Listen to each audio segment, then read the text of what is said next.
मंगल कार्यालयात विवाह सोहळ्याची गडबड सुरू असताना अज्ञात चोरट्याने हातसफाई करत महिलेचे 3 तोळे वजनाचे सोन्याचे मंगळसूत्र चोरून नेल्याची घटना नगर तालुक्यातील निमगाव वाघा येथील प्रियदर्शनी मंगल कार्यालयात घडली। याबाबत सुनंदा रावसाहेब टकले वय 60 राहणार भोयरे पठार तालुका नगर यांनी शुक्रवारी 3 मेला दुपारी नगर तालुका पोलीस ठाण्यात फिर्याद दिली। फिर्यादी टकले या बुधवारी 1 मेला दुपारी एका विवाह सोहळ्यासाठी नगर तालुक्यातील निमगाव वाघा येथील प्रियदर्शनी मंगल कार्यालयात गेल्या होत्या।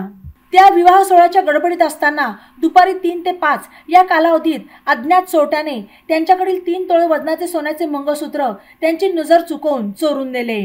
याबाबत टकले यांनी दिलेल्या फिर्यादीवरून पोलिसांनी अज्ञात चोरट्याविरुद्ध भारतीय दंडविधान कलम 379 अन्वये गुन्हा दाखल केला।